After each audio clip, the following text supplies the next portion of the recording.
All right, everybody, we are live, the Lights Out Sports Podcast, on a special Monday, Black Monday edition, when all of these coaches get fired, and it gives us some more stuff to talk about. We have so many things to talk about tomorrow night. We couldn't fit all of this into one episode tomorrow, but we decided to split it up into two.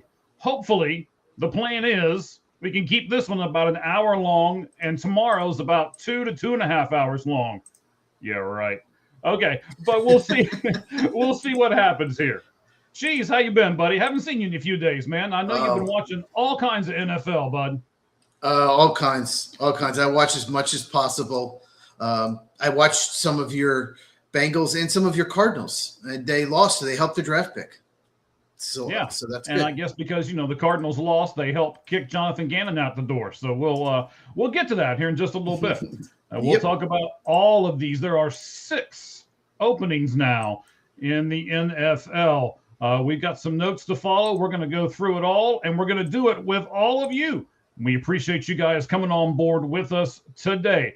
I do want to stress this. Oh, man, I can't stress this enough. I checked it on Saturday. Almost 12,000 views now on our YouTube channel. It is really going crazy. And, of course, I got to send it over to Captain YouTube to tell us exactly what we do on our YouTube channel, right, Cheese? Go ahead, buddy. Tell them. So what you do is you subscribe to the channel and you hit that bell so you never miss one of our videos, because you never know when we do could be reaction or watch along. You just don't know. So make sure you subscribe. All right. Also hit the button. Looks like this. Oh, you got to hit that too. Hit that too. Yeah, we like that. Almost forgot that one. He'd never forget that on his own channel. What channel is that, Cheese? That would be Football with Cheese, CHEEZ, Football with Cheese. Check it out. I did 2 videos today going over Falcons firing Raheem Morris and Browns firing Kevin Stefanski, because those to me were the most interesting, maybe most surprising. Okay, so we'll talk about all of them here in a moment. He was not surprised when Jonathan Gannon got fired. And if you've been watching this show, he kept telling me he was, and I kept telling him no. So, I hate to tell him that he won, but, Gannon got fired. And okay, we'll just keep moving. Yeah, well, the rumor was he wasn't. We're going to talk about him in a second, but the rumor was that he was going to keep his job. And I just couldn't see it. I just, obviously. So, yeah, and he was canned today. Okay, I see how you are, buddy. Not that you're trying to rub that in or anything, but okay, fine. All right, guys, before we get going too far, I know it's a special edition, but we're still going to give you just a little different walk-up music. Here we go. Are you ready? 20 seconds start now.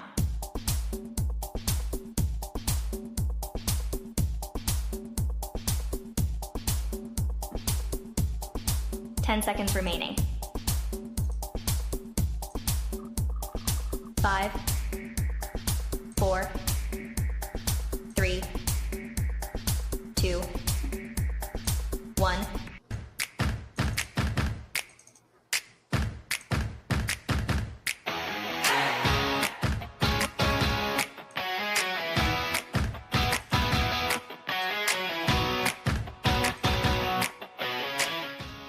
All right, I like that one. I like that song in the background. Okay, anyway, we'll get to everything here. Let's go over what we are actually going to do here today, ladies and gentlemen. We are going to look and see just some general questions about some of the franchises and some of the head coaches, and then we'll jump into strength of schedule before it's all said and done, and then we'll actually take it one coach at a time. We'll start with the Titans, then we'll go to the Falcons, and then the Browns, then we'll jump into the Raiders, then the Giants, and the Cardinals. We got a poll question out there. We'll get to that in a couple moments as well. And then we are going to conclude this episode of the Lights Out Sports Podcast with our predictions on exactly who will take over all of those 6 teams.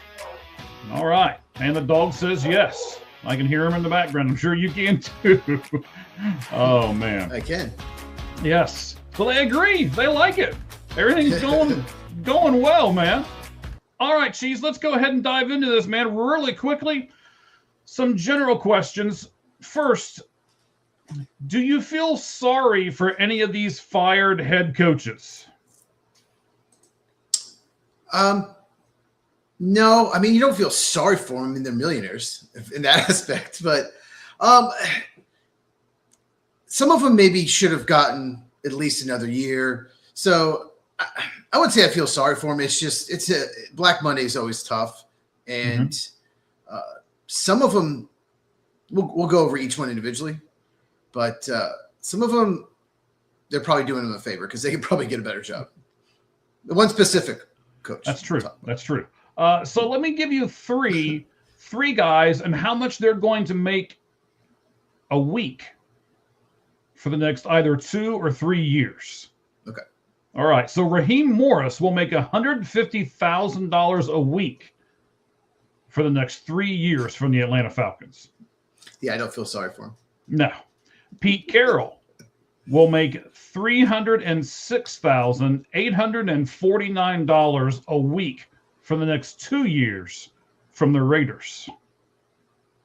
And that's because they only gave him a 3-year contract. Most coaches get 4 or 5 years. Well, Pete Carroll is 947 years old. Sure. Kevin Stefanski will make $201,369 a week for the next 2 years from the Browns. Wow. Just go to TV for 2 years and then come back. Right? I mean, that's what I would do if I were these guys. I wouldn't even think about coaching right at the moment. I'd take that money for the next however many years, either 2 or 3 they're going to do, 100%. Go to TV, and then I'd be done.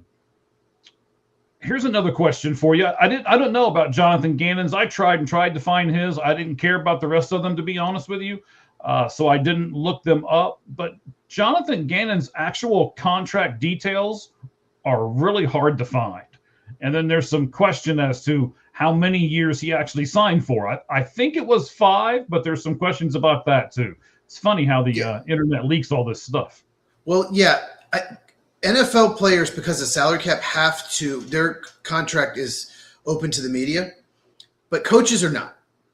So some coaches, I don't even know how much they make or how long it is. You don't have to disclose it. Some teams just do. Okay. But you don't have to disclose it if you're a coach or an assistant. But only a player does because of salary cap. You have to know. Interesting. Remember, ladies and gentlemen, those of you who are with us, we appreciate those of you who are. I wasn't sure if we were going to do this. That's why I didn't really start advertising it and promoting it until earlier today. Until like 9 or 10 o'clock this morning, there was only like one coach that had been fired. I mean, we already knew the Titans and we already knew the Giants, but Raheem Morris was the only one. And I'm like, well, are we really going to do a show and talk about one person? But, so then, the gauntlet started happening and the shoes all started dropping. So then we were like, yeah, we'll go ahead and do this one. So this is the Lights Out Sports Podcast special edition of Black Monday in the NFL. All right.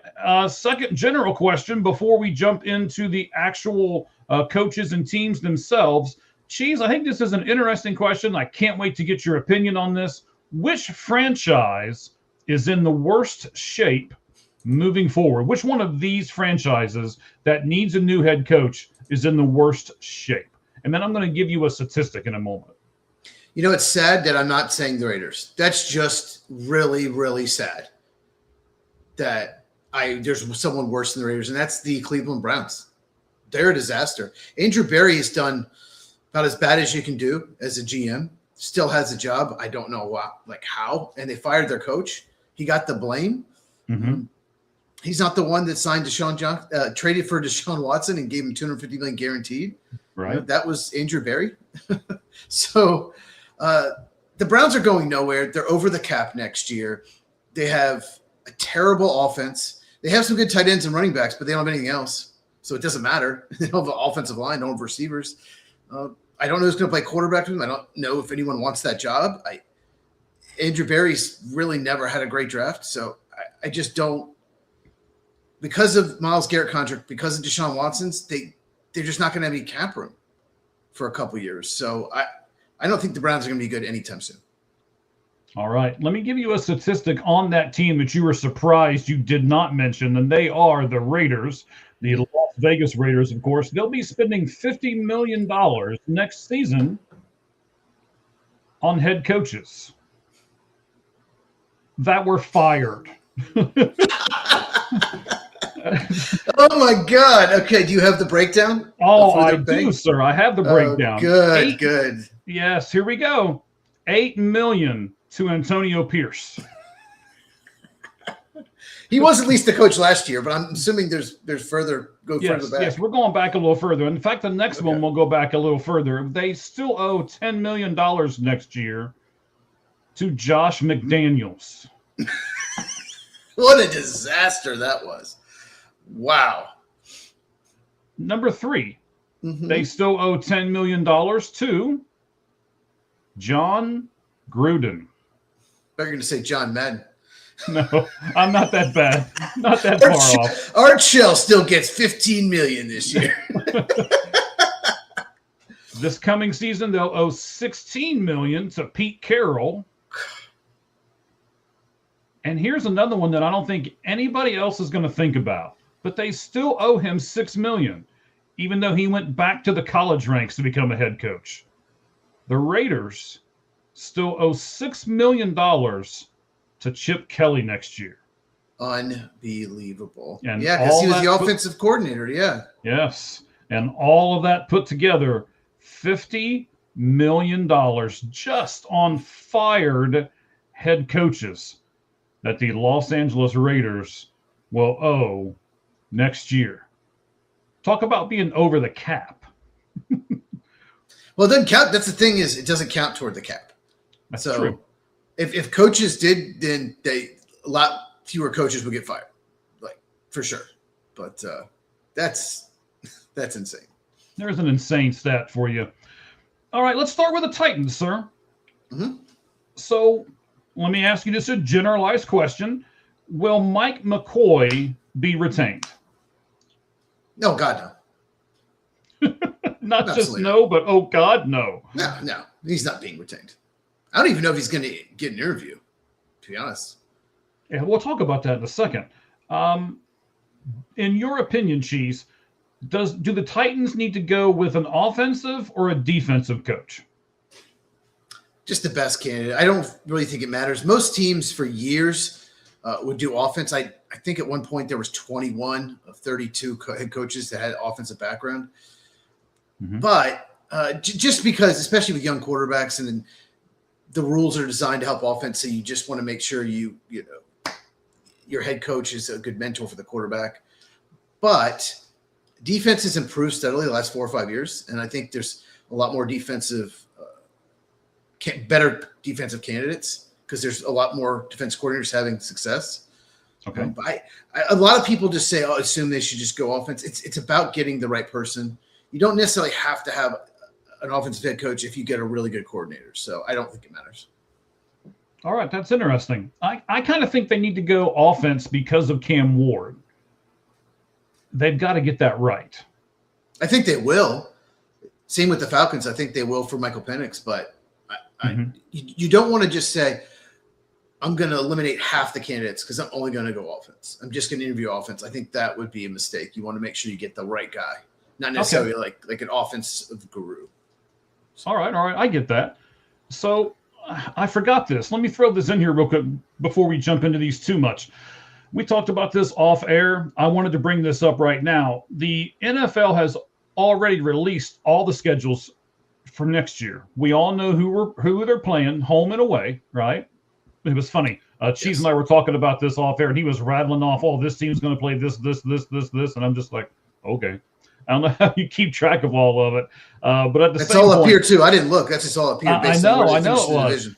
Yeah, at the same point, my wife makes fun of me all the time because, I can rattle off batting average and all kinds of this stuff on a bunch of different Major League Baseball players. That's just kind of where I'm the baseball guy, you're the football guy. So I guess it shouldn't surprise me that you can rattle all that stuff off. Do you think if a team has a low strength of schedule, that it becomes a more a better destination for a new coach because they know they're going to play a weak strength of schedule? There's evidence that it's very helpful. So 14 of the 17 games you play the same as your division, and the other 3 could be a huge difference. New England, Chicago, last place schedule. Denver, third place schedule. Look how well they've done. Jacksonville, I think, was third place. It's really beneficial to Panthers, I think, played third place. Yeah, so you're saying third place in their division, so they played division last year, so they lower, get easier schedule. Yeah, gotcha. Like the example we were talking about before the show was the Bears got to play the Raiders, while the rest of the division played the Chargers, the Chiefs, and the Broncos, and they all lost. That's a win the Bears gained, and they won the division. So to answer your question, possibly if you're a last place schedule, you might look good in your first year. Because we're going to play an easier schedule than the first place, especially a team that may have underachieved, like the Giants, I think underachieved, like the Cardinals. So, yeah, I think so. Of course. No, go ahead and finish your thought. No, I was just saying, yeah, I think it's possible. I don't think it's the biggest factor, but I think it's possible. All right. So, I'm not going to bring this up unless I have the 32 teams strength of schedules right here in front of me. And I just so happen to have it right here. So let's start at the bottom and go to the top, because you're going to be interested in some of these teams. Okay. The team that has the worst strength of schedule is the Cleveland Browns. Oh, the hardest schedule? No, the easiest. I'm sorry. We're starting easiest and going to hardest. Okay. So the easiest schedule next year is the Cleveland Browns. They won't do anything with it. No, but their job is open right now. So maybe they can use that to get somebody. Then the New Orleans Saints, then the Cincinnati Bengals, then the Indianapolis Colts, and then at 28, the Atlanta Falcons. Their job is open. At 27, the Detroit Lions, then the Houston Texans, then the Tennessee Titans, the Baltimore Ravens, the Philadelphia Eagles, the Jacksonville Jaguars, the Tampa Bay Buccaneers. Coming in at number 20 is the Dallas Cowboys. At 19 is the Pittsburgh Steelers. Then you have the 49ers, the Giants, the Commanders, the Broncos, the Seahawks, the Rams, the Jets, the Vikings, the Panthers, the Chargers, the Bills. The Raiders are at the 7th hardest schedule. Because they have a brutal division. Yeah. Yes. Then here's number 6. The New England Patriots jump all the way up to the 6th hardest schedule next year. Kansas City has the 5th. The Cardinals have the 4th. Green Bay. Oh, man. Oh, yeah. Once again, brutal division. Yeah. Yes, the Cardinals have the 4th. Okay. Green Bay has the 3rd. Of course. The Miami Dolphins have the 2nd hardest. And again, you're right, because of the division in which they play. And because they won the division this year, the team next year that you can make fun of the entire season that has the hardest strength of schedule, the Chicago Bears. Yep, they had a real easy schedule this year. So, yeah, if you're in a brutal division, obviously it's going to change. And you mentioned the Browns and Bengals were low. Well, the division stinks right now. So yeah, that helps make it easier. But, yeah, Browns last place in a bad division. You're going to get an easier schedule. All right, so here in a few moments, we're going to, as we end this show, we're going to give our predictions as to where each one of these teams is going to go for their next head coach. And then you guys can vote on 4 teams that we kind of thought would possibly change head coaches. So here's the thing. Here's your poll question that's over there right now on All Gloves Off SM on X. And I'm sure that my good buddy Cheese has reposted it for us, so it's probably over on his account as well. It is. It is, which of these 4 NFL teams should have made a change in head coach? And you've got these 4 teams to choose from: the Miami Dolphins, the Cincinnati Bengals, the Baltimore Ravens, and the Indianapolis Colts. And I'll tell you this, for those of you who haven't looked at it yet, one of those 4 teams has 0 votes. 0 votes. It's kind of interesting to me. We'll get to that here in just a few moments. But, so we said that you don't think Mike McCoy is going to be retained for the Titans. You said best available, kind of like when you do draft board stuff, right? You're not really looking for, is there an offensive guy I want? Is there a defensive guy I want? A lot of teams go in and do best available. So that's what you're thinking that the Titans should do for their next head coach. And I want to give you some quotes from Mike McCoy that he said over the last couple of days. And then we'll go over these for a moment, and then we'll move on to the Falcons. Mike McCoy said, "I'd love to be here. I love this place. I love this organization. It's a special place. I want to help this organization win." That was one quote. A second one, "I can't thank everybody involved enough, and that goes from the top down. This was an amazing opportunity." This was an amazing opportunity, his words, "and I never thought I'd be doing this again, probably at this level." That was the second quote. Here's the third one. "I love leading. It's just, I can't thank these guys enough. It's really not just the players and coaches, but the entire organization for the way they rallied around our plan and what we wanted to do." What did they want to do? Lose? He won 2 games since he took over. And the problem with all of these quotes, Cheese, is he didn't give the Titans not one reason to retain him. He's just saying how great they are and how much he'd like to be there. If I'm trying to stay there as a head coach, I'm going to say, well, this is what I did, and this is what the players did under me, and this is what he didn't do any of that. So my question to you is, why should they even think about hiring him? Why should they even give him an interview at this point? I don't know. When they named him interim coach, I was shocked. A lot of people were. I guess they were just seeing if he could flip around the season, maybe. I don't know. Cam Ward did get better after he took the job, but I don't think it was because of him. I think he just, as the rookie season went on, he more experience, he played better. It wasn't like he played amazing. So, Mike McCoy, I don't know. Maybe he'll still be retained as an offensive assistant, but that's it. He's not going to be the head coach of the Tennessee Titans. Here's our good buddy, Mr. First Down. Let me give you some breaking news about Mr. First Down. I've talked to him a little bit on the side. He will probably be on our show sometime soon. And more than likely, when we do our draft special, Mr. First Down has already said, count me in. So we'll be doing another draft special as well. So he said, the lights aren't out. I paid the bill. And he says, as a Titans fan, I'm excited. Cheese, would you be excited as a Titans fan? Well, nowhere to go but up. Got to get the right coach. Got to trade down and get more picks. Need a couple new starters in the offensive line and need a number 1 receiver. Need a lot of help on defense. So I don't know. I'm not sure if Tony Pollard's a free agent or not, running back, but they might need a future running back, but could use an upgraded tight end. There's a lot. They need a lot, but nowhere to go up. And they play a last place schedule, but they typically do. And because they finished last place, they get to play at Detroit because Detroit finished last place. So that sucks. Okay. We're trying to make him happy right now, right? I mean, what are you doing over there? Well, the Lions, you mentioned the schedule. The Lions have been a first-place schedule for a few years now, and they finally get a last-place schedule. So when the Bears are playing the Jaguars, they're going to be playing the Titans. So, we'll see if the Lions could be they could go right back to being like 12, 13, 14-win team. We'll see. Yes, and we appreciate you reposting the stream for us. Thank you very much. All of you can do that if you so desire, and you guys can all chat us just like Mr. First Down and Wrestling – I don't know, whatever that is.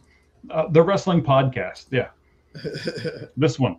I'll show them on the screen one more time so that you can take their number down. I don't know what that little symbol is after it. I don't know. I'm old. I can barely see that thing. I think it's a newspaper like Post, like Repost. Oh, okay. Well, look at you. Okay, your eyes are better than mine, which isn't saying a whole lot. So it really isn't. It really isn't. Thanks for agreeing so fast. I appreciate it. No so you've problem. got the poll question you can go over and vote on. You have the ability to vote on another poll question too. Cheese, you're putting up a poll question, right? What do you got for us, bud? Yeah, so my poll is, let me pull up here. What 6th or 7th seed in the playoffs has the best chance to reach the Super Bowl? And that would be the 49ers, Bills, Packers, or Chargers. And it's on my channel at Football Cheese on X, at Football CHEEZ. And it's going to expire sometime during our podcast tomorrow night, and that's when we'll go over which. And right now, there's only 2 votes so far, so make sure you check it out. Well, you've only had it up there for like 15 minutes, man. Don't sell yourself short, okay? You'll get a ton of votes, I'm sure. Oh yeah, I'll do it after the show. It's got 6 views, so that's why it'll get more. It will. It will. All right, so let's go to the Falcons. We've talked about the Titans. Let's go to the Falcons here for a moment. Raheem Morris, they let him go. They finished the season 8-9, and that's by far the best record of any team on this list. So, Cheese, help me make sense of this. Why'd they let him go? So I did a video. Make sure you check out my channel at Football with Cheese, where I go real in depth about it. But the main reason is I think they want an offensive head coach. Just the exact thing I said don't do. Michael Penix Jr. played well the last 4 or 5 games last year after they benched Kirk Cousins. And it looked like he was going to have a breakout year. Maybe not Drake May breakout, but they expected him to play well, and he didn't. And then he got hurt. And I think they want to bring in a coach who has quarterback coach experience, play calling experience, an offensive coach to see if they can fix him. Because they went heavy in the draft and gave up future first-round pick for defense, and they really improved the defense. They probably have the most athletic defensive line in the NFL, but the offense got way worse. And you have Bijan Robinson, this playmaker. You have Drake London. So they have to get good quarterback play. And they should have won the division. They tied for first, 3-way tie. They should have with their talent on the roster. And I guess they felt like Raheem Morris should have done more. And, that loss to the Jets, that was probably it. If they beat the Jets, they one of the worst teams in the NFL, they would have made the playoffs. So.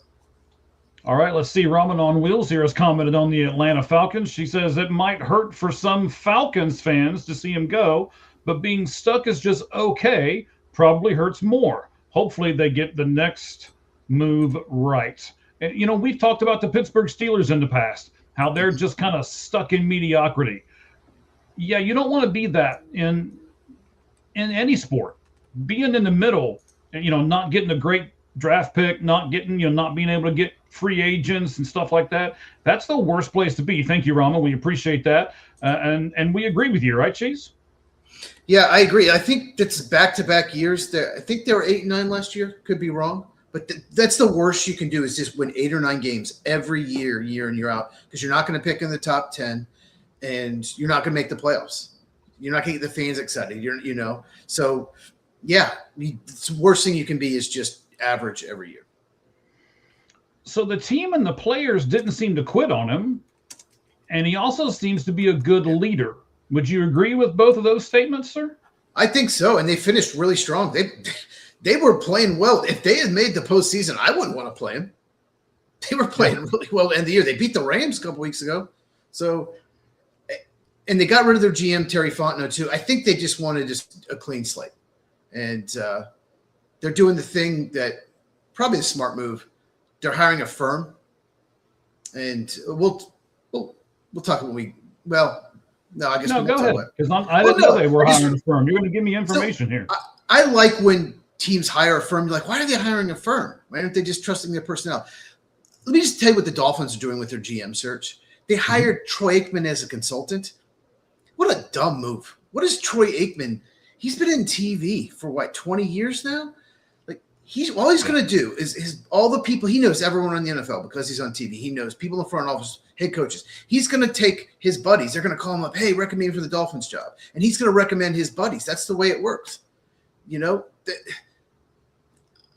I don't understand why they would involve Troy Aikman, what connection he has to the Dolphins. A search firm is not biased. There's no bias. It's not my buddy. For example, Tom Brady, partial owner of the Raiders, he knew John Spytek, their GM, when they were together in Tampa, and brings him in. I'm not saying it was bad hire. We'll see, but it's instead of getting the right guy, you might have some bias in there. So I like that the Falcons for both positions have hired a firm to help with the job. And I think about half the league does do that. All right, so we'll talk about Tom Brady and the Raiders here in just a little bit as well. We'll get to that because I do think that may have a effect on everything before it's all said and done. Last thing here on the Falcons and Raheem Morris, you mentioned it. The GM got fired too. So I'm going to ask you, Cheese, should head coaches and GMs kind of be a package deal, and why or why not? No, not necessarily, because sometimes you have a really good drafting GM and just a bad head coach, and vice versa. You have a great head coach and your team doesn't draft well, like the Browns, but they fired the wrong guy. But I don't think it should be a package deal. But I think one of the strangest things about the NFL is almost every year, double the amount of head coaches get fired than front office personnel, than general managers or team presidents or whatever. And so for some reason, owners give you longer. You don't get 2 or 3 years like some coaches. You get 5 or 6. So I just think some of these GMs that keep their jobs shouldn't. And some of these coaches that get fired also shouldn't. Like, I think coaches get too much blame. And I think, GMs will come out and just say, well, it wasn't what we expected. And I'm thinking, look at your last 3 drafts. You're blaming the coach and firing him. It's just like, it just doesn't make sense to me that front office guys get longer leash. Well, they're not going to fire themselves, Cheese. I mean, I hope you understand that, right? Right. The owner has to, but that's a good point. That means they're more likely to make a move than an owner. Right. And it's much easier to fire one than it is, 53 in this case, or, in other words, it's easier to fire the one manager than it is to fire a whole bunch of players. So of course he's the guy that's going to get the blame. What I'm surprised at, since we're talking about this for a second, I'm really surprised that offensive coordinators and defensive coordinators don't get knocked out before the head coach does. Like, I didn't hear any offensive or defensive coordinators get knocked out today. Did you? No. Sometimes they're still under contract and they want the new coach to decide if they want to keep him. I think it's funny that the Raiders fired Chip Kelly, in the middle of the season. But the offensive line for the Raiders was one of the worst in the NFL. Pete Carroll didn't fire his son, who's the offensive line coach. He didn't get fired. Interesting. I'm sure he's fired now, but I'm sure he is. I'm sure that was a package deal, right? But you're right, though. I haven't heard of any a head coach that's keeping their job just firing coordinators. Maybe they still will. Maybe they wait till Black Tuesday. I don't know, but I don't know. Maybe. All right, let's move on to the Browns and Kevin Stefanski for a moment. So the Browns entered the season with 4 quarterbacks. And this has entered the season with 4 quarterbacks before everybody starts going all crazy when they hear these names I'm about to rattle off. So they entered with Dylan Gabriel, Shedeur Sanders, Kenny Pickett, and Joe Flacco. Jeez, how in the world is anyone supposed to win with those 4 people at quarterback? Don't forget Deshaun Watson on IR. True. You're right. I didn't even think about that. Yes. You can't. No one thought they would. That's an absolute disaster. Kenny Pickett was the one traded. He's a backup, not even a good one. Joe Flacco, 41 years old? That was just trying to be a bridge. That's all. And, I get why they drafted Gabriel. I get why they drafted Sanders. But using 3rd and 5th round picks on quarterbacks, most quarterbacks, most of the best are 1st round picks. If they fall that far, there's a reason. So using 2 picks on quarterbacks was dumb. I get it. Take a shot. But they have a lot of holes on offense. They could have drafted offensive linemen with those 2 picks. So it was never going to work. And their franchise quarterback's not on the roster. All right. How good is their defense really? And with that good defense, and they still only won 5 games, do you think that played into Stefanski getting fired? Yeah, I think it's possible. The defense is incredible. Absolutely incredible, considering it gets almost no help from the offense. The offense is anemic. It's one of the best defenses in the NFL, has the defensive player of the year. It's pretty much a lock. And Myles Garrett, in case you didn't know. Yeah. But he's pretty good. Yeah, he does not suck at football. I think the big reason he got fired is the offense was so bad last 2 years, and he was an offensive coach.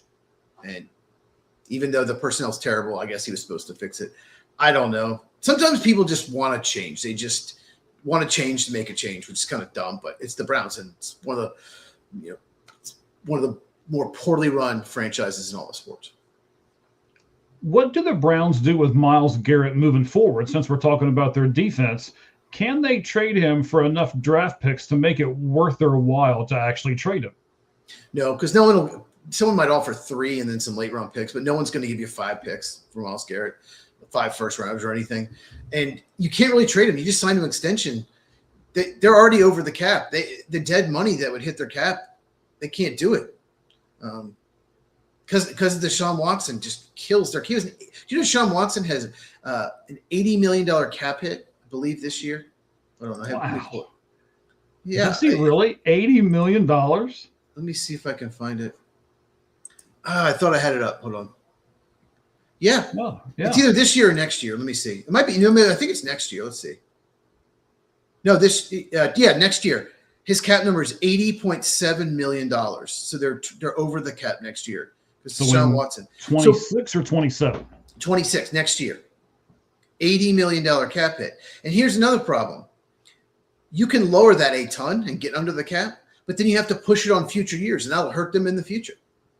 So they're an absolute disaster, and it's not going to get better anytime soon. But yet their GM kept his job. Somehow. Yes. All right. So if you are the coach of the Cleveland Browns, they come out and they hire Cheese because, he's cheap and they can get him for almost nothing. What do you do? I don't know. The Browns might have to pay up to take that job. That'd be the catch, huh? They'd even have to pay you, huh? They have to pay me a lot, maybe. Yeah. Just about every other job I'd be cool with, but this one, you might have to pony up. Okay. So what would you do at quarterback with the Cleveland Browns in this upcoming season? I mean, are you going to ride with Sanders? Are you going to bring Gabriel back? Are you going to – because I don't think Watson's going to be ready, is he? Or even if he would, is that who you'd choose? I mean, what are we doing here with the quarterback and the Cleveland Browns? You can't play Deshaun Watson ever again. He's just horrible. I would keep Gabriel, see if he develops. I would listen to Sanders, see if I can get at least that 5th-round pick back.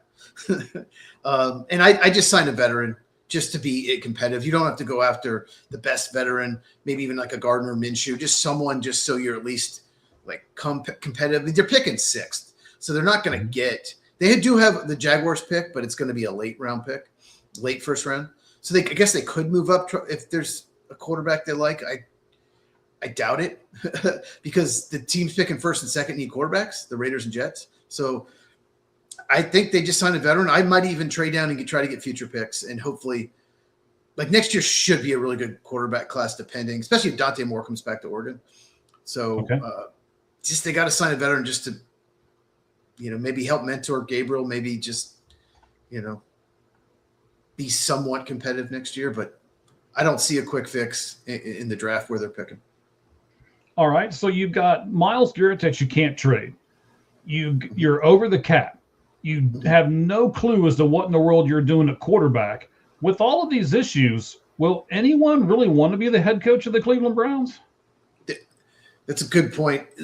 I still remember like Ben Johnson last year got to pick his job. He picked the Bears. He probably would have taken the Jaguars job. I think he would have if they had fired Trent Baalke earlier. Do you remember Trent Baalke was the GM and Liam Cohen said, I don't want the job. I don't even want to interview. And then they fired him. Liam Cohen's like, oh, hi, by the way, I'll take the job. And they really wanted Ben Johnson first, but Ben Johnson didn't even interview. So they could have a situation like that. The best candidates just like, no, thanks. But there's always going to be someone. There's someone that wants a head coaching job that will take it. You'll find somebody. It might not be your top 2 or 3 choices, but there's always going to be someone that will take the job. I've got to throw this out there. I can't wait to see your reaction. If no one else will take the job, could the Cleveland Browns turn to Deion Sanders to be their next head football coach? Andrew Berry's a complete idiot, but he's not that stupid. That it would be hilarious. I would enjoy the memes. I'd enjoy the whole story, the drama of it. I'm sure they would be on Hard Knocks. I'd watch it, but it's not going to happen. Yeah, but if they're not going to get anywhere, and we both know they're not, everybody watching the show right now knows they're not going anywhere, right? Not anytime soon. Not for a while. Right. So then why don't you go for the splash? Why don't you just said it. Oh, I'd watch that. Oh, that's a train wreck. I'd be right there for it, right? Why not go for that? To be honest, I don't think he would be the worst coach in the NFL if they hired him. I wouldn't do it. I don't think he'd be near the best, not even close. But I mean, what do they have to lose? If they did it, it would be more just, like you said, for the attention, just for the whole thing of it. But I think he'd take it. I think he would take it, but Me too. I do too. I just don't see it happening. I just don't see it happening. They're going to pretend like they're actually like a well-run organization. We're going to try really hard to get like a serious coach. They're going to try, but I don't think it's going to work, sir. they're not going to be good at least for the next 2 years. Whoever takes a job, they're going to you need at least a 4-year contract, and I might ask for 5. Yeah, because we went over all the money that all these coaches are going to get regardless. 150,000, 306,000, 201,000, and that's per week. That's for week. Morris, Carroll, and Stefanski. That's a week. Every week. Yeah, more than I make in a year. Yep. Yes. More than probably 90% of the people listening to this podcast make in a year. Yep. You could probably lump 4 or 5 of them together and listen to this podcast. And I mean, Pete Carroll's going to make over $305,000. Yeah, you can lump 3 or 4 people together and probably not make $305,000. So anyway, I'm not making fun of the people who listen to the podcast, of course, but that's just the reality of it. I mean, maybe the best job in the world might be a fired NFL head football coach. Well, let me tell you one more thing about their cap that I just noticed. There's something called void years where you can take part of the contract, a certain amount of money, and stick it into future years, even though they're not on your team anymore, to get under the cap. Mm-hmm. They have $23.5 million a void year of Joel Bitonio guard on next year's cap, and he's a free agent. They have 4.3 on Ethan Pacic, the center, next year, and he's a free agent. So between those two interior offensive linemen, that's over almost $28 million of dead cap on next year's salary. That's Andrew Berry run organization. Yeah, that's Andrew Berry at his best right there. Harvard grad. Really smart. Until he started running the football team.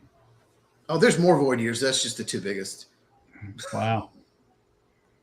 All right, buddy. Let's jump in. We got 3 more to get to here. The Raiders, the Giants, and the Cardinals. We'll do them in that order. So let's jump into the Raiders and Pete Carroll getting fired today. The first question I've got for you, because this would be a real big no for me. I'm going to see what your answer is. Would you have hired him in the first place, Pete Carroll? Absolutely not. Terrible hire. I never thought he was a good coach. Those Seattle teams were so loaded. They had the most talent in the league, best rosters. He should have won 2 Super Bowls. I just never thought he ever elevated that team. And no, I still have no idea what they were thinking. And not only did they do that, but then they let him talk him into bringing in Geno Smith, right? So, well, not just that. Not just that. They gave up a 3rd-round pick to Seattle and paid him. He's not going anywhere. They gave him an extension, and most of it guaranteed. So he's there the next 2 years, no matter what. He was awful. If the Browns and Vikings didn't have quarterbacks, then he would be the worst quarterback in the league last year. Like this past year, the worst. Only the 2 Browns quarterbacks and those 2 Vikings were worse, probably, as far as like efficiency. That's how bad he was. Yeah, he was bad. He was bad. And you could have had Sam Darnold for free. Just signed him a free agent contract like Seattle did. Seattle, what a heist. They got a 3rd-round pick for Geno Smith and then signed Sam Darnold, and they're in first place. They have the best record in the NFL, and the Raiders have the worst. Good job, Raiders. And they're not the worst run team on this list. Oh God. This is why we had to do this show. We got so much stuff to talk about just on this. We had to do it separate. Yeah. So Carroll did have weapons on both sides of the ball here, right? So he had Geno Smith. He had Brock Bowers. Max Crosby's there. Ashton Genty's there. He even had an established offensive line coach in Chip Kelly. So, I mean, I think I could have taken the Raiders and did better than Pete Carroll did. Why didn't this work out? Well, the offensive line's awful, just awful. And the receiving core is terrible. It was bad with Jacoby Myers. They traded him to Jacksonville. So they don't have any receivers worth a crap. Mm-hmm. And the defense is, Max Crosby's a very, very good player. Great pass rusher. They don't have a lot of other playmakers on that defense. It's just a poor roster. But they still should have won, 2 games. They should have won at least 4 or 5 games. It's bad. But they actually beat New England week 1, by the way. Yeah, At New I England. saw. Mhm. Yeah. And then I more remember game. watching it. I'm like, wow, the Patriots aren't going to be very good at all. They can't beat the Raiders at home. It's crazy. But And then they beat the Chiefs, I believe, for their second win. yeah, well, maybe they won 3 because they beat the Chiefs this past week. But anyway, yeah, they need better blocking. Ashton Gianti, of all the running backs in the league, I think he was 3rd lowest in yards for the first time he gets hit among running backs that had at least 100 carries. 3rd lowest. And Josh Jacobs had that problem when he was in the Raiders. He's getting hit by the defense sometimes by the time he even gets to the line of scrimmage. So they need better blocking on the offensive line, especially run blocking. I'm just going to give you this stat and just let it sink in, everyone. Not only the people watching, but Cheese, just let it sink in. All right. Let me mentally prepare. Okay, you ready? Shoot. In the last 24 seasons, the Raiders have had 14 head coaches. The Steelers have had 2. Right?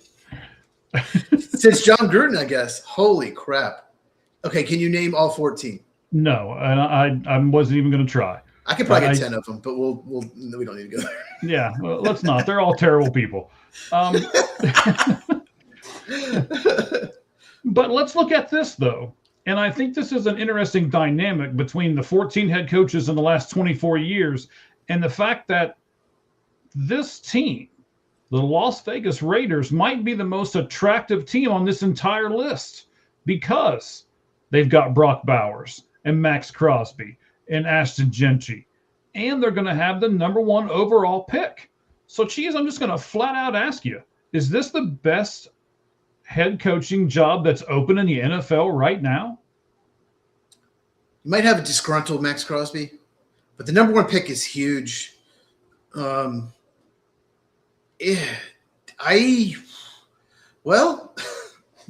still think the Falcons is probably better because that's a very talented roster. You obviously have to get Penix playing better. So I'm going to still say the Falcons, but it's better than most of them, and that's crazy. We'll see how John Spytek does as GM. He's only done 1 year. But, yeah, I'd say probably – I don't know. The Giants, I don't know. It's tough. But I would say Falcons is best. Okay. Last thing here on the Raiders. Let's look at the Tom Brady factor.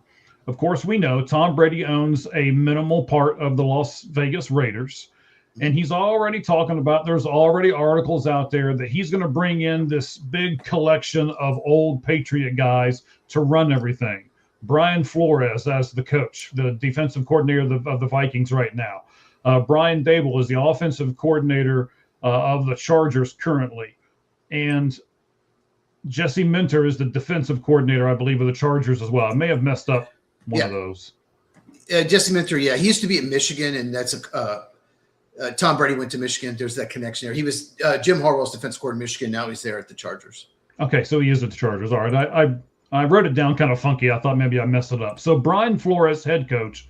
Brian Dable, of course, who was Giants head coach up until about midway through the season, would be their offensive coordinator. And then Jesse Minter, the defensive coordinator for the Chargers. They've all got that connection with Tom Brady, with Michigan, with the New England Patriots. That's all there.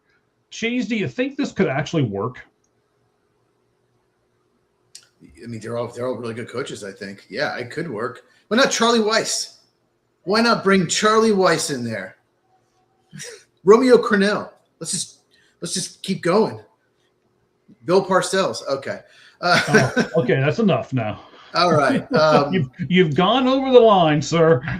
Yeah, it's interesting to see if he hires one of them for the head coaching job of the Raiders. I think he might, actually. Of those 3 guys, I think one of them might be the head coach of the Raiders. It's interesting that John Spytek came over from Tampa, right? And they didn't even interview Liam Cohen. They had a chance to before the Jaguars hired him. And, of course, Liam Cohen's done a great job with Jacksonville. Completely flipped that team from a bad team to a really good team, to a team that no one wants to play right now. So, Yeah, interesting that they didn't interview him. They might have been able to get him last year, but yeah, I think he could work. What do you think? I actually think so too. I'm just not sure about Brian Daboll as the offensive coordinator. He crashed and burned in New York so bad. I don't know what you'd get from him as an offensive coordinator, but he is a good offensive-minded coach. So, We'll it's kind see. of the. I mean, he was the offensive coordinator for the Bills, but they had Josh Allen and then Stephon Diggs. And then was it really Brian Daboll, this great coordinator, or was he just in a really good offense? I just don't know. In the air yet, right? I just don't really. Freeman says, "Oh, he's this offensive genius." I just don't necessarily see it. He might be. He might be a great offensive guy. I like him. He's likable. I liked him on Hard Knocks. I would like him to be on my staff. I don't know. I just don't know how really good he is because he played with Josh Allen as his quarterback. So, and he just hasn't gotten the same out of any quarterback in the Giants. Let's be honest. Daniel Jones stunk under Daboll, and he looked pretty good for the Colts. That's true. That's one of the teams that you can vote for on our poll question, the Colts.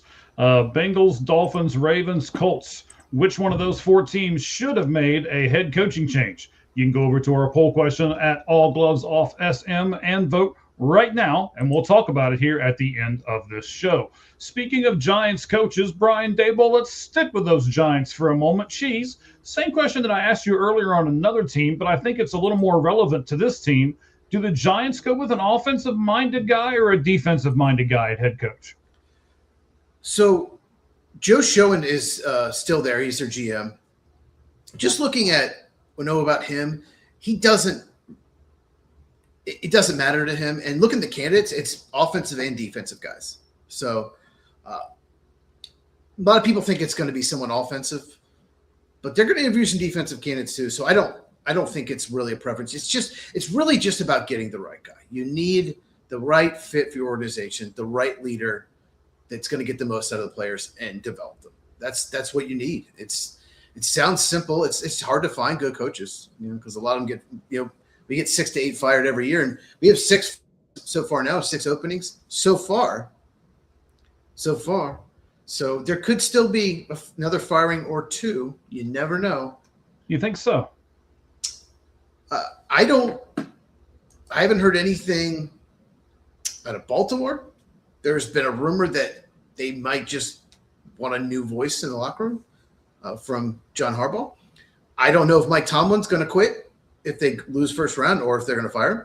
I don't know what's going to happen in Green Bay with Matt LaFleur if they get destroyed by Chicago, because that will not be okay. Well, Sam, we'll talk about that in a second. So I think there's some other teams. It's possible. There's even a rumor, I don't see it, that Sean McDermott could be let go if the Bills lose first round. So, I got to do a deeper dive, Sam, on Mendoza. I got to watch more film.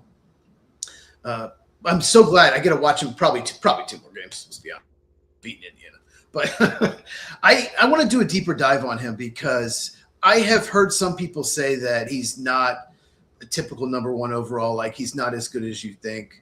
He's looked pretty darn good, looked pretty efficient, but we'll see. So I need to really do a little bit deeper dive on him. But yeah, we will talk a lot about Mendoza in the draft as we get closer in the spring. I looked at a couple things over the weekend, and I watched more college than I did NFL over the weekend.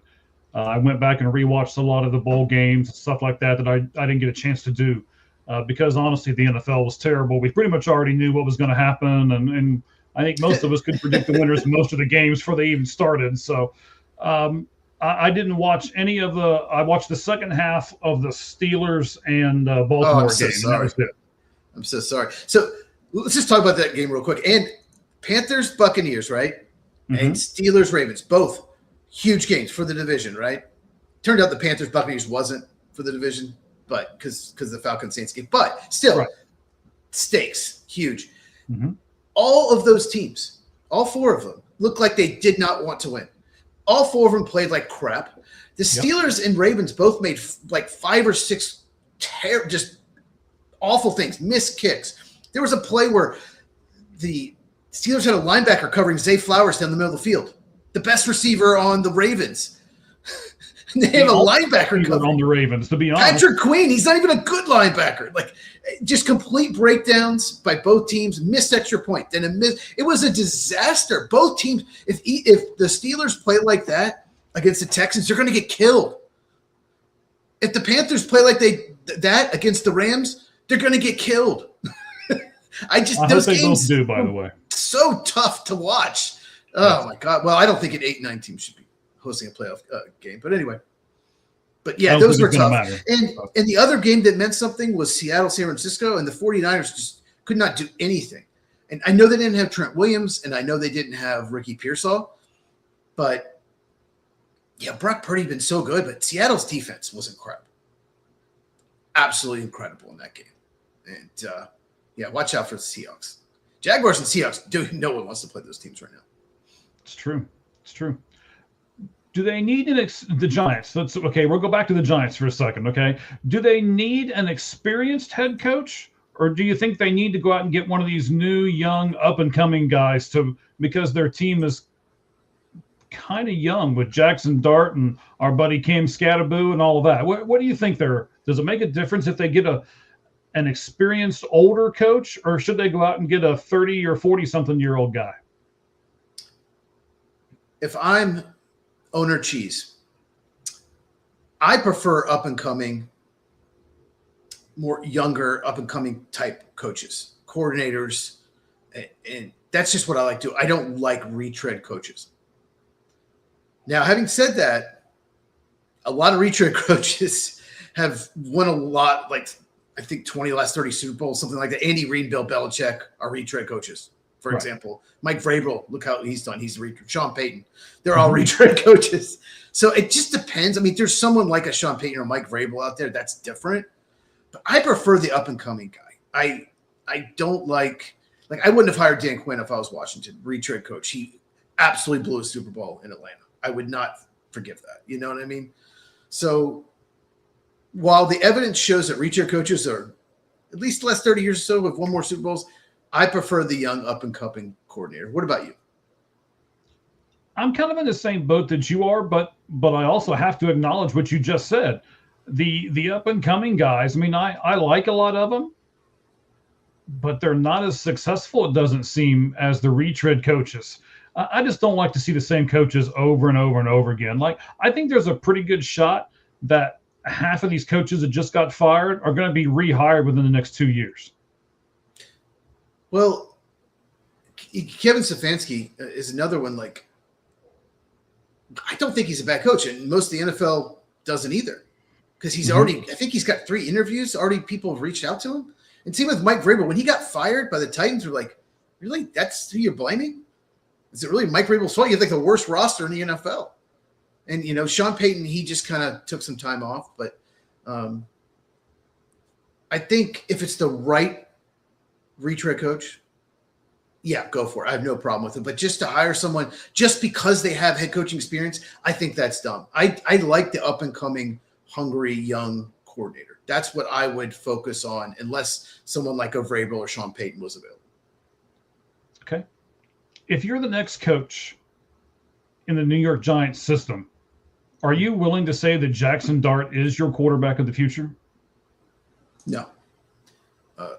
What's funny about Dart is Brian Daboll picked him, if you did not know. Yes. That was Brian Daboll's guy. And he probably thought he was a lot like Josh Allen. They're both big and athletic, big arm. He is not Josh Allen at all. Josh Allen's much less reckless. Jackson Dart gets hurt. He's leading with his head. Guy is reckless. He's not as accurate as Josh Allen. He doesn't read defense as good as Josh Allen. Now, it's only 1 year. There are times where you can see the tools in Dart. There are some stretches, maybe quarter at a time, where you see some good. You're like, okay, if he can get with a really good coaching staff, he can develop, we got something here. But I don't know what I do. To be honest with you, they're picking 5th, so they're not picking 1st. They were picking 1st 2 weeks ago. So they're not in a situation where to trade the pick, move down, or trade Dart and draft Mendoza. They're not in this situation. So I think you have to roll with Dart and try to develop him at least for 2 more years. Give him 2 more years because I don't know that there's another alternative. But they probably should have just sat. They traded back in the first round. They probably should have sat in there and taken Tyler Shough. To me, Tyler Shough was the best of the rookie quarterbacks this year. All right, let's move on to the Arizona Cardinals and Jonathan Gannon. This year, he was 3-14. And since he has been there in 3 years, his record is 15-36. Yeah. Yeah. That's with, I think they went 9-8 last year, too. Correct. Mm-hmm. Okay. I'll just let that sit there for a minute. And then we'll move on here. I'm going to want your opinion a lot on this topic because I know you are a Cardinal fan, so you're going to have to talk a lot on this one. That's fine. That's fine. They have played with the backup quarterback since week 5 in Jacoby Brissett. Much like all these teams we're talking about right now, none of them have a good quarterback. Mm-hmm. Can you win in this league without having a good starting quarterback, Cheese? No. You might have stretches where you win some games, but no, you have to have a great quarterback. And they won 3 games this year. And they lost a lot of close games. The thing is, close games, if you have a really good quarterback, you're going to win a lot of games in the fourth quarter. It's just the way it is. Mm-hmm. So it's a problem. Well, I would even say if you have a good playmaker, whether it be a good running back that can get you in the end zone, whether it be a really good receiver who you can throw that 50-50 ball up to, and he's going to come down with it most of the time. Sure. You just need to have one good dynamic guy. And they kind of do, but I don't think they use them well. I mean, they've got a tight end there, and Trey McBride. You mean the tight end that set the record for most catches in the season? Yes. And he didn't have very many touchdowns again this year. I remember the one year he didn't have any. No, he didn't get one last year till like week 14. I think he had 2 for the year. I know. Why aren't you using his weapon in the red zone? Against Green Bay. He torched them. He had 2 touchdowns in the game. He was torching the Packers. At that time, Packers defense was top 5 defense. Yes. So, yeah. And it's like they forgot that game existed. Yeah. If Micah Parsons doesn't play that game, they don't win. So The Cardinals also led the league. They had 22 players on IR at the same time at one point in the season. They were forced to use 80 different players this season. You're knocked out. Your quarterback, he got injured. Your top 4 running backs on your depth chart got injured. You had 30 linemen that ended the season on IR. Or 3 linemen, not 30. 3 linemen that ended the season on IR. And your top receiver, you had your pick, Nolan from Georgia. He was on IR. Garrett Williams was on IR from the D-line. I mean, they were like a mash unit on the NFL field. Yeah. Nolan barely played, but when he did, he looked good. He did. Yeah. And then I'm just gonna rattle off 4 or 5 of these things, and then we're gonna talk about everything as a whole, all right? Because I've got a lot to say about this, and so do you, I'm sure. So since moving to Arizona in 1988, they have had only one head coach that lasted more than 4 seasons. And that was Ken Wisenhunt from 2007 to 2012. So maybe it's not just the head coach that's wrong here. Personally, this is where you're going to get me. I'm going to say a lot here for a moment. I would have given Gannon one more season, even though they did sign him to a 5-year contract. But since now they have decided to let him go, I don't understand why they didn't let the offensive coordinator go, the defensive coordinator go, the special teams guys go. They should have let everyone go today, because it's not just Gannon's fault for having all these injuries and having all these other different problems that they had, not having their quarterback available. If they're going to let him go, then they should have let everybody go. What do you think about everything that we've talked about here, Cheese? I think they will, yeah. Like I mentioned earlier, sometimes the new coach might want to bring certain coaches back, or the organization just really likes one of the coordinators and they want to keep them, but they want to make sure the new coach is on board as well. Definitely should fire the offense coordinator. Definitely should fire the special teams coordinator. Absolutely. That was not good. So, yeah. But oh God, you touched on so many things there. Michael Wilson is real pleasant as well. We got to mention him. He really came on when Marvin Harrison Jr. got hurt. So they have two really good big outside receivers. That's good. You have a really good tight end. They could use a slot receiver. They could use a speed guy, like a receiver stretch the field. Mm-hmm. But I mean, there's some optimism with this team. They were 3 wins, right?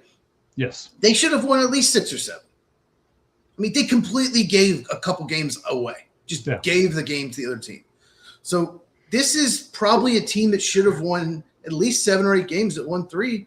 So if you have a good draft, if you can get some free agents, I don't know what they're going to do at quarterback. That's a big issue. But if this team could be a playoff team. I thought they were. I thought they were a 10-win team this year. I really didn't expect Kyler. I thought Kyler Murray would have a good year, but obviously he got hurt and wasn't effective when he was in there and got benched. But I don't. It's not like a full rebuild. And you pick third. That's the thing. One more thing about it. They picked third in the draft, which is crazy that they're picking that high. It is. But there aren't really 3 quarterbacks that are like definitely going top 10.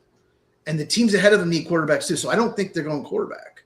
So that's going to be the biggest issue for the offseason is who's going to be their quarterback next year.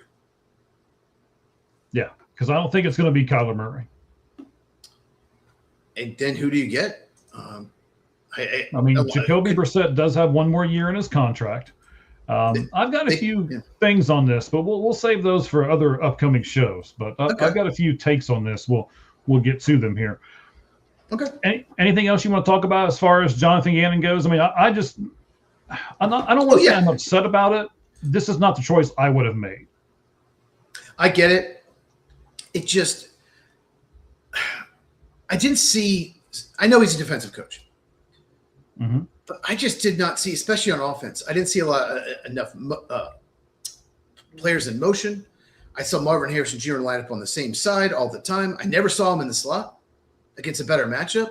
I just didn't see, like you said, they didn't target Trey McBride enough in the red zone, especially last year. Why are you not doing these things? It goes back to the head coach. You're the leader. You need to make sure the stuff gets done. I just see a lot of things that I don't like. So I would have done the exact same thing. I would have made this move as well. I think they can do better. And I want to say this at the end before. So we're going to do the poll question, and then we're going to give our predictions on who's going to be the next head coach of all of these teams here. We'll take them one by one. I think this is a good-looking team for a coach.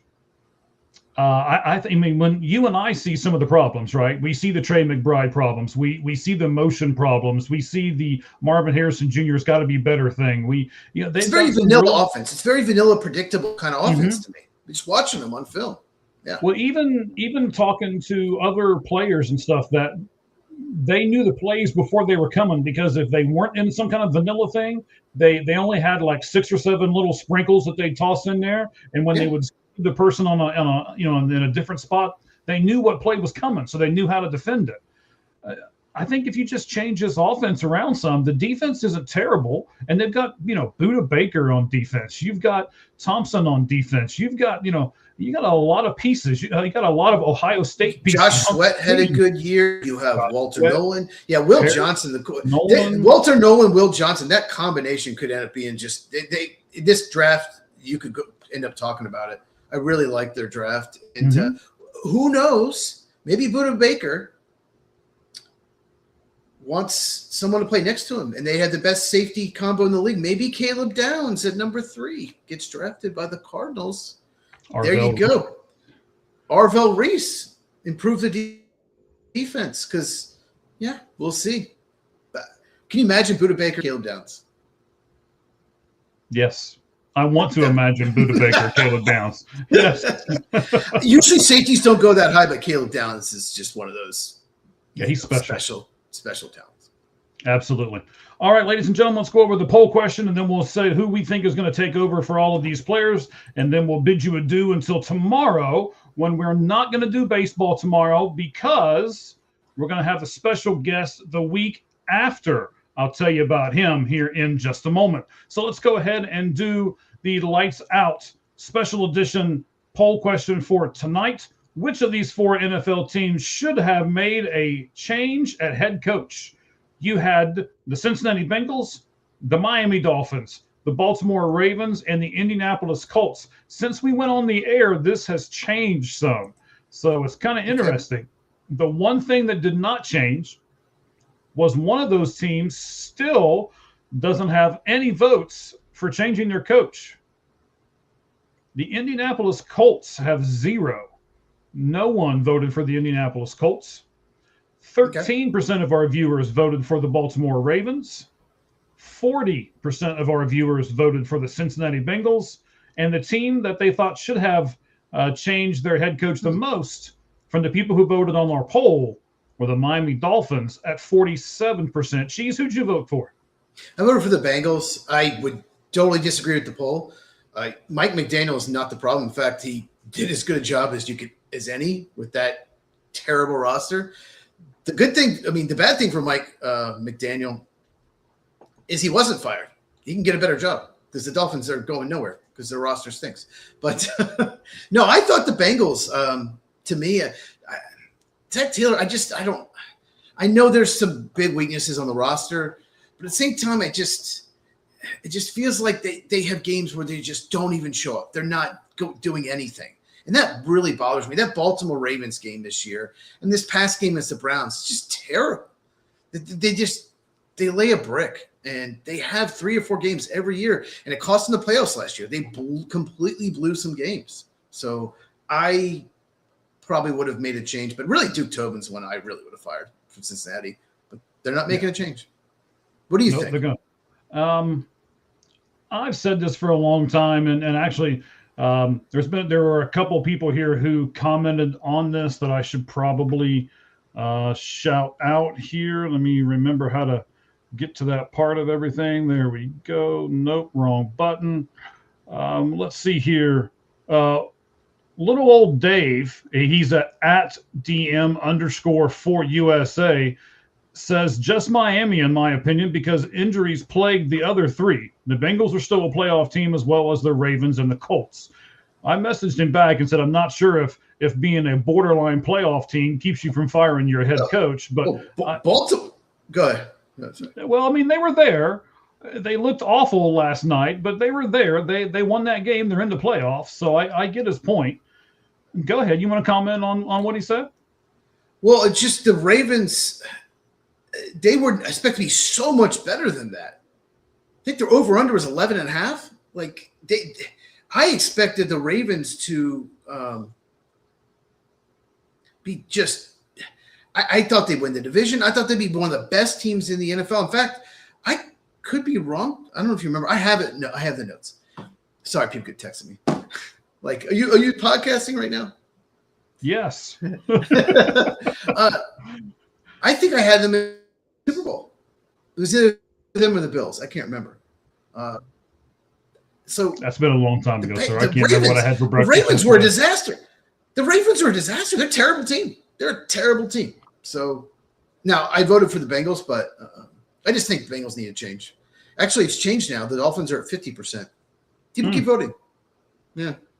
Yeah, even Cowboy Reggie says going Dolphins here. So he's our good buddy from over at the Sons of Star podcast as well. So we appreciate everybody talking to us. Also, a guy named Tony Bennett sent this. The Bengals. Tommy Taylor getting the safety key for one playoff run is very wild behavior. And of course, if you guys have been listening to this show for any stretch of time, you know how I feel about this. I think that he needs to have an offensive coordinator that doing everything, the head coach, the coordinator, calling the plays, all that stuff is just too much for him. So I don't think he should be doing everything. In fact, honestly, I don't think any head coach should be doing everything. A head coach should be a head coach, and he should get people that are good enough underneath of him to take that one job on, which is calling plays. Tony Bennett, by the way, at TJ Bennett 37. Bennett is spelled B-E-2. I know you like Tony Bennett's music, but his name is Tommy Bennett. Oh, it is Tommy Bennett. You're right. Sorry. You're like old. You're old school. Yeah, yes, you're old school. Yes, you and Tony Bennett were in school together, right? That's very true. He's going to be all kinds of mad at me now. It is Tommy Bennett. Thank you for for correcting me, Cheese. So you can be found at TJ Bennett, BENNETT, 3 T's, 37. So TJ Bennett with 3 T's and then the letters 3 and 7. You can get him over on X. He'll be here with us not tomorrow, but a week from tomorrow. Big Red Sox guy, does Baseball Scoop Substack for Beyond the Monster. He is also on the Pesky Podcast, which is a Boston Red Sox podcast. He's a big fan of the Bruins, the Devils, and also the Diamondbacks. So we'll talk to him next week. Bring in some Boston flavor into our show next week and find out what all's going on over there as we talk specifically Boston last week. Last thing I want to say about Zach Taylor, he's got one of the best quarterbacks in the NFL. So he needs. I know he was hurt some, but they still lost games they should have won. When you have a quarterback, you have great receivers. I know the offensive line isn't bad, but there are coaches out there who would kill for a quarterback like Joe Burrow. So that's why I voted for the Bengals. I just think he can do better. Okay. Okay. Then we've got at Louis Renault. He says he has a hot take for us. Rodgers is a top 4 quarterback in the playoffs. I love Rodgers, but I'm going to disagree. Well, let's just quickly go over. Okay. I don't think he's better than Drake May, right? Okay. I don't think he's better than CJ Stroud. Matt Stafford. Brock Purdy. Jordan Love. He's not better than Justin Herbert, in my opinion. So I don't know. I get what you're saying, but he's much better than Stroud. Okay. And Purdy. I mean, I guess you can make the argument, but he's not better than Josh Allen. He's not better than Justin Herbert. There's this broken hand. It's a non-throwing hit. Is he better than Bo Nix?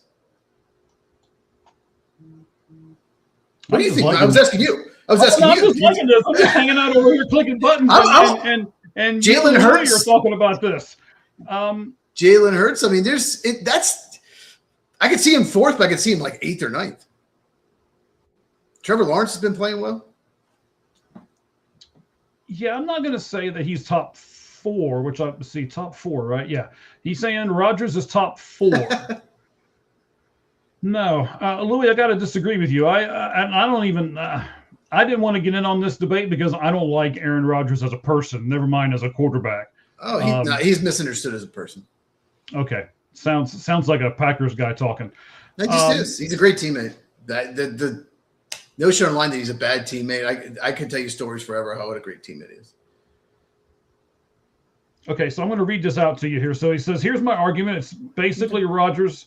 It's because Rodgers has basically 0 weapons on this Steelers team, but he makes magic out of nothing. Gets 3 touchdowns with no DK. With no DK. Okay, against the Ravens last night out of nowhere. The Ravens kind of beat themselves last night too, though. I mean, they made some really stupid mistakes. Calvin Austin did that double move, and that Raven corner bit so bad on that. No, I think Aaron's playing better than people give him credit for. I do. I just don't think he's top 4. Yeah, the top 4 part I'll disagree with, but I can. He just can't move like most of the other quarterbacks in the playoffs. Right. He just can't move like them. I think that, I will say he looks revived here over the last 2 or 3 games, though. So maybe he can give you what he's got left down the stretch, and maybe that's good enough to get him. I mean, I think if the Steelers win 1 playoff game, that's almost like a big win for them because they have not done it in so long. I think he did play pretty well yesterday for the most part. I'm a little biased. I think he's played better. I think he's played better in the second half of the season. Houston is 3.5-point favorites. So, but it is at home and it's cold weather and it's a dome team. So, yeah, I could, if they do win, and they could win. I don't know if I'm going to pick them to win, but and he gets DK Metcalf back. Here's the biggest problem with the Steelers. There's so many games where, and maybe it's Arthur Smith, the offensive coordinator's fault. I don't know. But there's so many games where they're just not using DK Metcalf right. What does DK Metcalf have? Size and speed down the field. That's how Seattle used him. And they're throwing little screens, little hitches, little delays to him. It's like, no. just he's also not really a great contested catch guy. Get him in the open field where he can absolutely destroy you. And they finally started doing that a little more as the season went on. So it definitely hurt in the game against the Browns not having him, but they will get him back. But the Steelers Texans, we'll talk about that tomorrow. But it's an interesting matchup. I could go off right now, but we'll talk about it tomorrow. What the Steelers could do against a really good Texan defense. There's something they could do that actually could be successful. All right. I'll be interested to hear that tomorrow. Louis, I'm sure you will too. And Louis, thank you very much for commenting. We appreciate it. We went off track to talk about what you wanted to talk about real quick. So fans, those of you who are doing that, not another one, Louis. Don't do this to me. Keep them coming. So I love TJ Watt. I love him to death. He's not top 3. Good player. He's a great player. He's a great player. He's not top 3 defender. But he did come back from a serious injury to play for the Browns last night. Punctured a lung or something. Yeah. Yeah, punctured lung. Ow. That's just ow. Did it with some knee? I don't know what was going on with that. That whole situation's weird. Yeah. They didn't talk about it a whole lot, but he came back, and so everybody was happy. But I will tell you this: Cheese mentioned it earlier. All these people are texting me about Rodgers. He's top 4. He's not top 4. These people text me. Just put it in the comments, people. Don't text me. If you're listening to us, hit a comment and do it, people. Stop Have some guts, Cheese. right, Louis? Tell him, Louis. So I'll give this part to Louis too. I appreciate you too. Both of us appreciate you, buddy. We really do. We love to interact with you guys. That's why we have the chat up here. We don't have to have it up here if we didn't want to.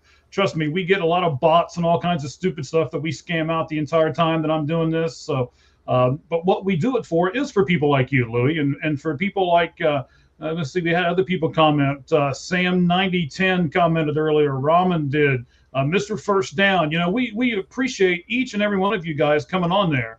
And doing it all the time. Did you see Watt's interception? Cameron Hayward bats the ball down. It hits back off Lamar right into TJ Watt's. That was really the difference in the game. They don't win the game without that play. Lamar Jackson. What happened to him? We could talk about that, but anyway. I don't know. We need to eventually. Appreciate you, Louis. I will tell you this, Louis. Aaron Rodgers did impress me with one thing last night. He impressed me that he can still throw that deep ball and can still do it accurately. He can still do it, man. He's got a great arm. God, you would think that would be the first thing to go is the arm strength as you get older, but it must not be, not with him. Yeah, and he's got such a quick release too. He can see a receiver get open and just flick his wrist and put zip on the ball.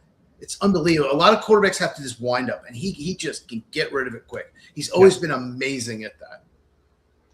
Absolutely. All right, let's get to our. He's talked me into it. I'm putting him top 4. Are you? Are you going to do it? Why not? Why not? He's better than Purdy, Hurts, Darnold. Yeah, let's do it. Stroud. Why not? All right, are we going to pick? Oh yeah, we're going to do our pick here. Okay. That's what I'm. Okay, hang on. That's what I was throwing music in the background for. But sometimes when I do certain music, and that's why I did it real quick, sometimes it drowns you out. And I didn't want to drown you out. That's why I clicked right back out of it, because it was drowning you out. All right, so let's go with our picks here real quick, sir. I told my wife we'd be done early, and I'm not gonna live up to this one. So we're almost done. Yeah, almost. I told her an hour. Yeah, Rodgers could have better receivers. The biggest issue with the Steelers, why they won't make a huge run, is because they don't have another really good receiver besides DK. I don't know why they didn't do that, but anyway. Well, why didn't they get the guy? Lizardo? Why didn't they pick him up, Cheese?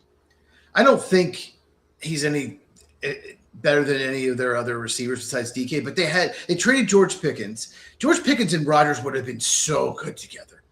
Oh, they would have been great. It's the kind of receiver Rodgers loves, but I guess they weren't going to re-sign him. But they had to get another weapon. They had to, they used. They traded a second-round pick for Metcalf. They used a third-round pick on a running back from Iowa, who I like fine. He could be great, but God, there were some really good receivers sitting there in the third round they could have used. So, all right. I will Gibbs the GOAT. Give me just a second, buddy. I will get to you. I see you there too. So we're getting all these comments all of a sudden. We love it. So let's go one at a time here. The Titans. Who do you think will be the Titans' next head football coach? Okay. I haven't watched a second of NBA this year. Yeah, me either. So the Pistons are good. That's rare. If you say so, Gibbs cool. the GOAT. No, that's awesome for the Pistons because they're usually not very good. I'm going to go with Arthur Smith, the offensive coordinator of the Steelers. He's probably not the sexiest name. I don't think he did a good job in the game last night calling plays. But he loves two tight end sets and he loves to run the ball. The Titans want to run the ball. They love tight ends. He used to be their offensive coordinator. So under Vrabel, then he got the Falcons head coaching job. So yeah, I'm going to say Arthur Smith. Who you got? All right. Well, I'm going to take a guy who's supposed to be an offensive guru, even though he's already had one head coaching job and he didn't do very well there. Maybe the second one he'll do better. There you go. I like you too, Cheese. I like me. I like you better. Anyway, the Tennessee Titans are going to go with Cliff Kingsbury. Oh, that came in. I didn't even think about him. Okay, so what do you think? Do you think he did a good job in Arizona? Tell me more. Like, how do you think he did a good job? Do you think he should have been fired? What do you think? Wait a minute. I'm going to put this up here, and I can't wait to see your reaction because I already know how disgusted you're going to be. Louis, you've just gone over the line, buddy.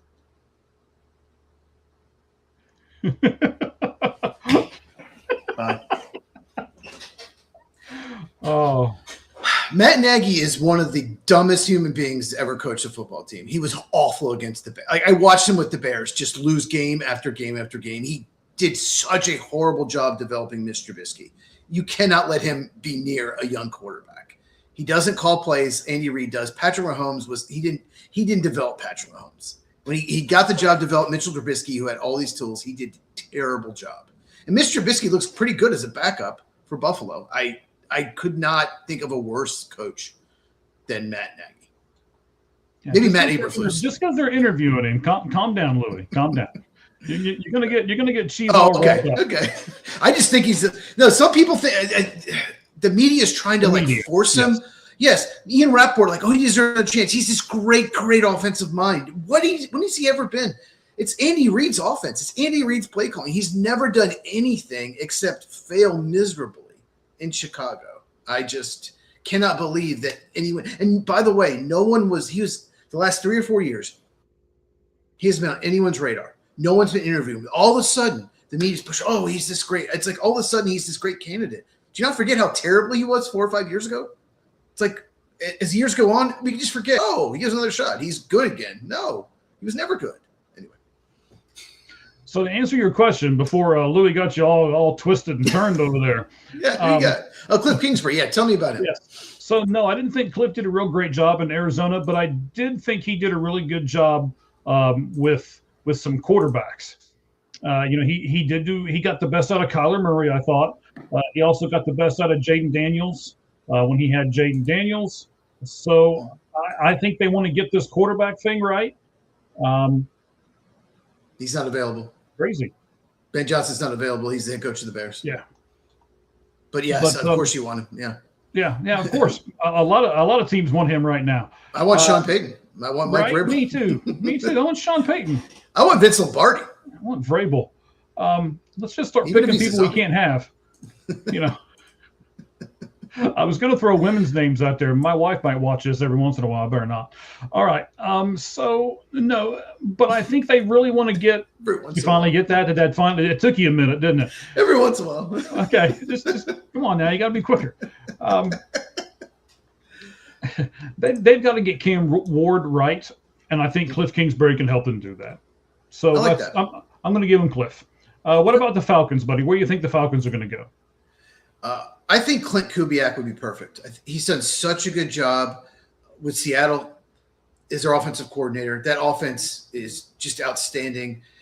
It would be such a good fit for what Atlanta has because they do like to run the ball, and you have to run the ball. Atlanta, they're set up to run the ball. At Bijan Robinson, and he did a real good job with the Saints offense without a lot of talent when he was the Saints offense coordinator. So yeah, to me, that'd be a perfect fit for the Falcons. Is Kubiak. All right, Kubiak there for the Falcons as far as Cheese goes. I'm going to give you a guy who was the ACC Coach of the Year. He's a former Notre Dame and LSU head coach in college. And I'm going to bring Brian Kelly into the NFL and put him with the Atlanta Falcons. I'm not even going to dignify that with a response. Oh, okay. Brian Kelly, really. Brian Kelly, yep. Yeah. He's got such a great temperament to be a coach. Yes. You don't have to have near as much of a temperament in the NFL. They let you get away with all kinds of stuff. Kelly. So a fired head coach in college is going to get a head coaching job in the NFL? Yes, but I guarantee you, before you're done with this list, you're going to give me at least one fired. You already have given me one fired NFL coach to be another NFL team's head coach. So I do have one more. I have one more retread coach on this list. I do. Okay. Who are the Browns going to get? I'm going to go with Joe Brady. He's defensive coordinator of the Buffalo Bills. He's been kind of a candidate the last couple of years, hasn't gotten a job. He might be doing the Ben Johnson thing, just picking his job, although if he's doing that, he's not going to pick the Browns. But he's just rumored as a candidate. They want to go maybe offense. So, yeah, give me Joe Brady of the offensive coordinator of the Bills. I think that's going to be a little bit different. And this is probably not going to be a popular. I mean, the last one's not going to be popular either, but this one's probably going to be even worse. I think they're going to go. Yeah, they're going to go defensive minded again because they know they have the defensive side of the ball at least halfway figured out. So they're going to bring in a head coach that's a really big and really good defensive minded head coach. And they're going to go take the guy that's the DC from Denver and bring him to Cleveland. They're going to get Vance Joseph to come in and be the Browns' new head coach. I like that. I like that hire. We will talk about him tomorrow on the Lights Out list. At the end of the show, we're going to do the top 10 coaching candidates. Of course, our list will be very different. Top 10 coaching candidates, and he will make my list. He will make my top 10. Brian Kelly will make mine, just so you know. He will not make mine. He wouldn't make my top 150 list. But I do not have Vance Joseph at any of these on this list today. But I do think he's a top 10 candidate. He just didn't make the list. Okay. What's next? What about the Raiders? The Raiders is next.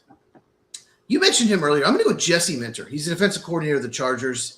The defensive coordinator at Michigan, did an amazing job there. He has probably done the most of any coordinator with the talent he has. I just think the Chargers have average at best talent on defense. In 2 straight years, both years he's been the coordinator, they have been like a top 5 defense. I think last year they were first in scoring defense. That's incredible considering what they have. So, yeah, I think the Brady-Michigan connection, I think Jesse Minter would be a really good fit. All right, I'm going to stay with that Brady connection. I said it earlier. Brian Flores, I think, is who's going to get this job. So you're going to give it to one Brady guy. I'm going to give it to another Brady guy. And I can almost bank that one of those 2 guys is going to get this job. So one of us is going to be right. Let's jump into the Giants. Real quick, Flores. We'll talk about him tomorrow. I'll be on my list tomorrow as well. Mm-hmm. The only reason he might not get a job is he has a lawsuit pending against some teams because he felt like they only interviewed him because of the Rooney Rule. They actually didn't take him serious as a candidate. So there is a lawsuit pending. So some teams might not want to hire him as a head coach till the lawsuit is completed. So that's the only – I mean, otherwise I think he would have had a job last year. Okay. I'm really surprised. I thought you would have this guy up here before too much longer. If not, I'm going to be really surprised here. Let's go to the Giants. Who are the Giants going to hire as their head coach? I'm hearing a lot of defensive coaches rumored for this. And I know that surprises. The name that I'm hearing is the favorite is Chris Shula, defensive coordinator of the Rams. Mm-hmm. Got a great last name. Yes. He is the grandson of Don Shula. So that's just what I'm hearing. Jeff Hafley, coordinator of the Packers, is rumored too. So there's a lot of names. I mean, there's like Matt Nagy, there's Mike McCarthy. God, oh my God. There's a lot of rumors, but I'm hearing that he may be the favorite. So I'll say him. All right, I'm going to pick somebody who's a little off the wall again because I just kind of like doing this. But because of the old Eagles connection, and since they're in the same division, this coach probably knows a lot about the goings-on inside of the Eagles locker room. And all of a sudden, he's a free agent. Jonathan Gannon is going to go to the Giants as their new head coach. Okay. Good job. Yes, I agree. I'm switching it. Okay, I've convinced you. Kind of like Louis did earlier, right? Aaron Rodgers is the top 4, and you take some chances, man. You like bold predictions. That's Mike bold prediction Valentine. Wow. No one else is going to predict that. If it happens, then you're a genius. I've got it all on my own. You good? I did not see that coming. That's more shocking than Brian Kelly to me. I did not see that coming. But I do think Jonathan Gannon will get an offensive coordinator job somewhere. I do. Okay, I think we have one team left. We do. What about Bobby Slowick? So Bobby Slowick was the offensive coordinator of the Texans, did a great job, and then their offensive line collapsed last year, 2024 season, and he got the blame. It wasn't the offensive line. He got fired as offensive coordinator. Turns out, it really was the offensive line. I think Slowick's a very good coach. I think he will eventually be a head coach in the league, and I felt bad that he got fired. It really hurt his chance. It'll take years probably to become a head coach. He was a candidate. But, I really like Bobby Slowick. I like his offense. Okay. I think we may have the same person for this job. Maybe. I have a retread coach. Do you? Me too. Huh. Okay. This will be interesting because we have not compared this list. Is this Arizona Cardinals? Yes, this is the Arizona Cardinals. Yeah, I got Kevin Stefanski. I think he did a good job in Cleveland to win 45 games, 56 losses with a terrible team. Why not go get him? He won Coach of the Year twice. Kevin Stefanski to the Arizona Cardinals. You do as well. Yeah, you're right. Yes. We predicted the same person. Okay. We did. I was wondering if we get any of them the same. We rarely do, but we do. Okay. Yeah, go ahead. With you. I think that Stefanski did a really good job. I think that this will be an interesting hire for him because I think he can come in. There's enough pieces there that it's a good team, but there's enough holes that he can make it his own team all at the same time. And I think that's what a real good head coach wants. He doesn't want to have to build everything up from the ground, and he doesn't want to have to take on somebody else's players. So he can kind of do both with the Arizona Cardinals, and I think he'll be really good. I think he's a good fit. I think he's a really good fit. And, that makes a ton of sense. That should happen. So finally, we got one. We agree. Finally. We agree. All right. Yes, sir. That was fun. It's always fun. Make NFL shows. All right, so I know this music's going to drown you out a little bit. It almost always does. So I'll just kind of take over for a second. Not that I don't like you, but just hang on and you be all pretty and stuff, and I'll be the guy. I'll be the voice. You be the looks. Okay. All right. So hey guys, we appreciate you. Thank you all very much. Didn't hear me earlier. Almost 12,000 views on our YouTube channel over the weekend. Thank you guys very much for that. We're going to chop this one up, make some shorts out of this. We'll have them tonight and tomorrow, and then tomorrow night, of course. Lights Out podcast. Make sure you tune back in for that. We will do no baseball tomorrow. We'll predict all of the games, both college and NFL, and we'll sprinkle in a few baseball things because there have been a few things that have happened. We'll kind of sprinkle in there a little bit. So we'll talk about it for a little bit, yeah. For a little bit, yes. A little bit. But not a big long segment. Nothing's going on. There's nothing going on right now, so yeah. Not a lot. I wouldn't say nothing, but not as much as there is everywhere else. And of course, remember, Tommy Bennett will be on with us the next Tuesday. You can check him out as well. We've got him up on our spot.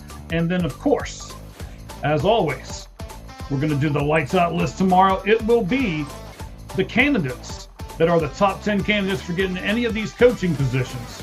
All right, so... Well, I don't really control it, but okay. The program does it for us, Louis. That's why we bought the program.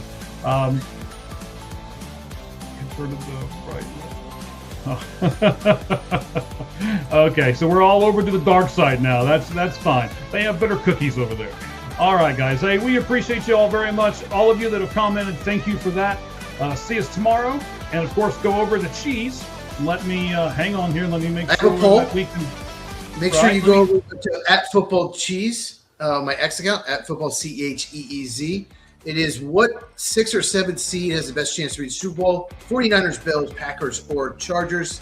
Got 9 votes so far. You can vote until about midway through the show tomorrow. So about 24 hours.